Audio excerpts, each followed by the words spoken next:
going on, everybody? It's Tony X Tony, and don't forget the eggs. Yeah, thank you for stopping by the channel. Today, I want to make a video kind of like addressing the topic with one of my own coworkers. They said that they wanted to know exactly why I love One Piece so much, and I was like, yo, I can tell you why.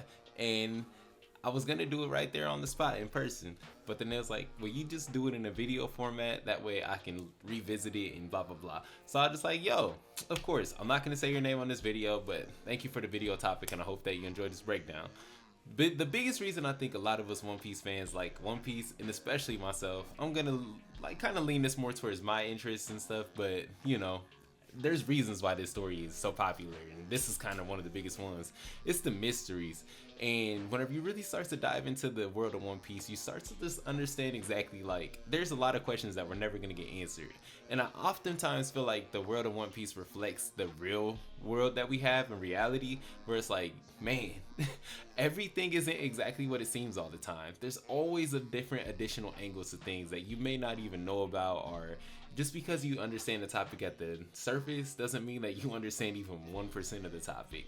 And one of the biggest ways that I like to think about this in the way that the worlds are familiar between One Piece and real reality is the oceans.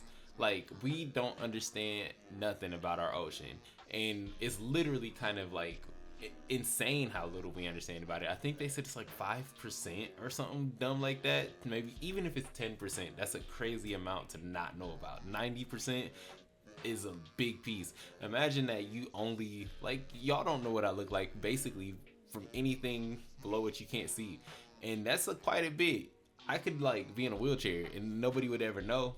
It's one of them kind of things where the whole world is just a mystery, and I don't know who's watching behind this screen. You know, it's just, I could keep going down that, but like One Piece oftentimes addresses mysteries like that we have, and I'm just like, yo, in real life, don't we have something called like the what is that triangle called? Is it the Freudian triangle? Let me see.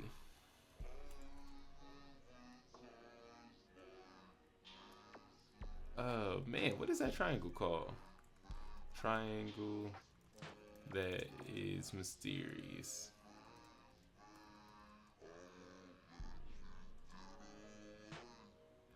Or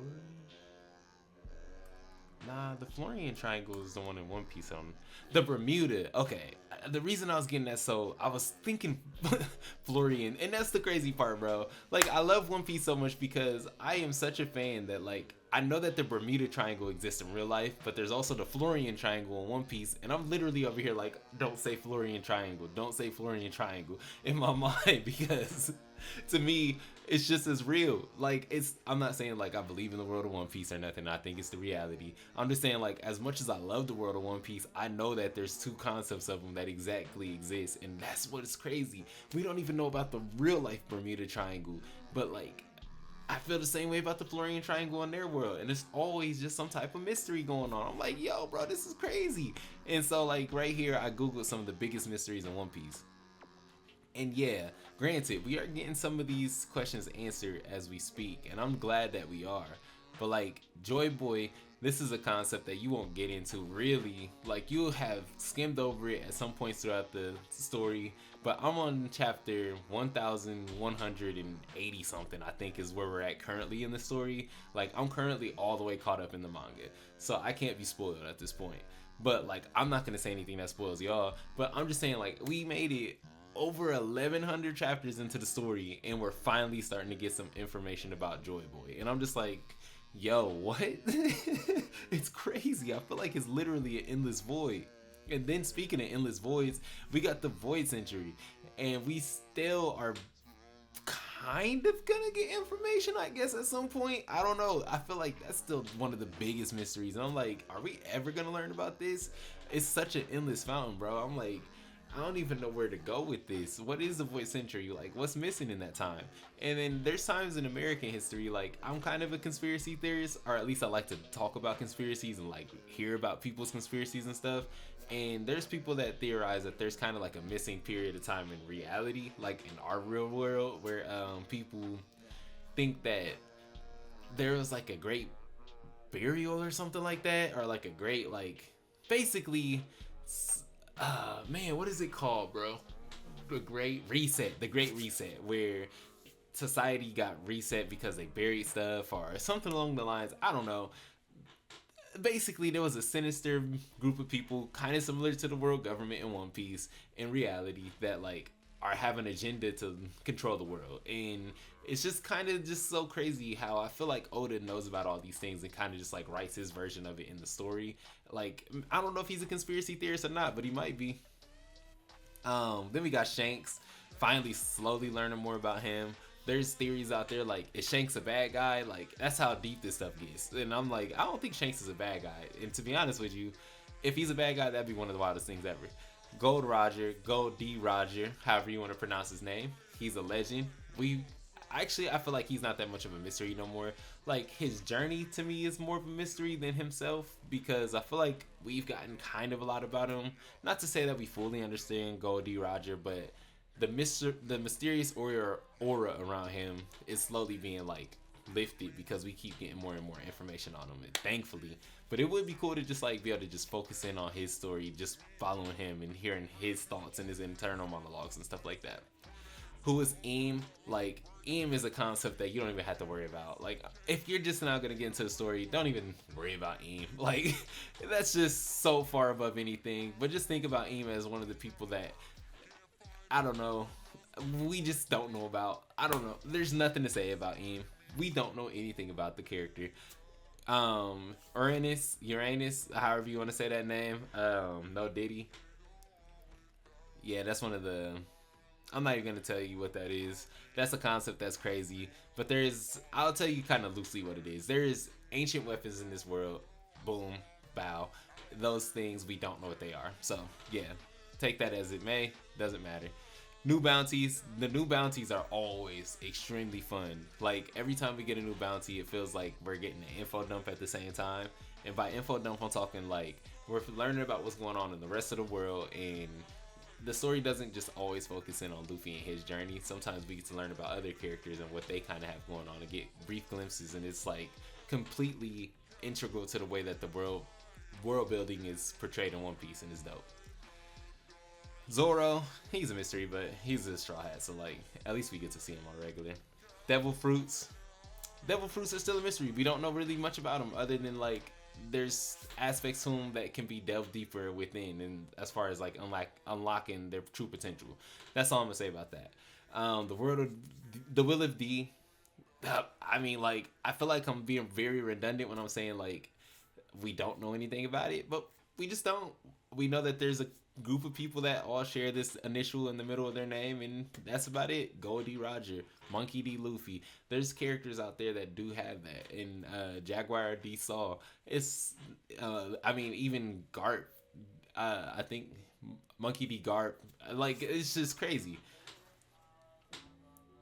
We got the All Blue. The All Blue is one of the characters' dreams to be able to achieve, and basically it's a place where I don't want to tell you exactly what it is because that's for the character to tell you about, but it's a mystery. Like, we don't truly understand what the All Blue is or how it's going to come to be, if there's a location for it, but it's just a concept within the story that's another mystery. It's like, I don't know, is there an All Blue in real life? Is that a thing? Like, is there a place where this could exist in reality? Who knows? And that's what's dope to me. The giant straw hat, I'm just ignore that for now because it just doesn't matter. The Florian Triangle, they hit that right here. That's where I was thinking about the Bermuda Triangle. Jewelry Bonnie, she's a character that you don't really gotta worry about, but she's got some cool powers and she's very integral to the story once you hit like 1100 chapters in. The Voice of All Things, that's a crazy concept that like I feel like we got much more of a grasp of as far as like how it works, but like why it works, what is it doing, like, I mean, like, how does it work in the sense of what is it? You know, we just know the functions of it, and like we've seen examples of it, but we don't really know why or how it happens. The Ancient Kingdom, that goes along with the Void Century. The identity of the One Piece, we still don't know what the One Piece is. We are probably not going to know that until the closer near the ending of the story. It'd be weird to get it right now, and then like how much longer is the story going to go after that? I don't know. Who knows? Maybe the story doesn't end as soon as the One Piece happens. is found, or like not long after that. Who knows? Blackbeard, a character in the story that we just don't know all that much about. He's broken. We got the weapons. Like, I'm assuming that's talking about the ancient weapons, but I don't know. There is some weapons in the world that we still. They have a lot of mystery involved with them. Like, we've just now started to understand how the swords work and the sword systems. We like kind of knew that there was classes to them and stuff like that, but we didn't really know how they worked. And now we kind of know who like did the process of being a blacksmith and making them. The five elders, we have learned a lot more about them recently. Still don't know a lot, but we know a lot more about them, and that's not until 1100 chapters in. Location of the row of poneglyphs. Basically, there's poneglyphs that give you messages about like what the world means. Long story short, but we still don't know that much about all that. It's crazy. Zonisha, don't need to know about Zoo, but just know that there's a giant elephant. That's pretty sick. Blackbeard will, yeah. So the whole point of this all is the world of One Piece is so mysterious, and that's what makes me love it. I think that there's so many questions that I could have asked even outside of these, but I just wanted to stick to something that's visual and easy to see, because this could really get complicated if you don't know anything about the story in One Piece, and especially when I'm telling you not a lot of the answers is going to come until 1100 chapters in, and it's just like, maybe that's not the most fair thing to say because it's almost a little bit scary, but at the same time it's kind of the reality of the story. Like, it does a good job at really kind of fleshing out the characters' lives and the story and journey that they're on. And it's one of those things where it's like, just think about it like this. If you're reading a book, you might not necessarily get to the really good parts of that book series until the author is cooking on like the 7th edition of it. And that might take the author 10 years. And you still love the story all the way through, and it's just going to be a fresh experience through the whole thing. So even though I'm saying that it's going to take you a really long time to get to the portions where you're getting some like answers, which aren't even answers, if I'm going to be honest with you, like, it's still so fresh and still so new and invigorating at this point in the story where it's like, yo, there's so much more that can happen, and I just hope that we can touch it all. That's where we're all at with it. We want to make sure that the mangaka is healthy and around long enough that he can finish the story in a way that like I hope that he loves, and all that, the fun stuff in those ways. So yeah, just whenever you get into the story, look for the best, the most fun, like, what's what I'm trying to say? Let me just open up this picture. Yeah. Whenever you get into the story, be open-minded throughout the whole process. Everything's not going to come to you quickly. There's a lot more to learn, and there's a lot to love. And if you can just embrace the characters and try to follow them for what they are and grow with the characters as they continue to grow throughout the story, then I think you're going to come away with one of the best experiences of your life. And I think one of the craziest things about the story that I've come to realize is whenever you're in a bad place in life is the best time to pick it up. It'll be your best friend throughout the process. I'm not saying that you got to be in a bad place, but it seems like that's whenever people benefit the most from this story.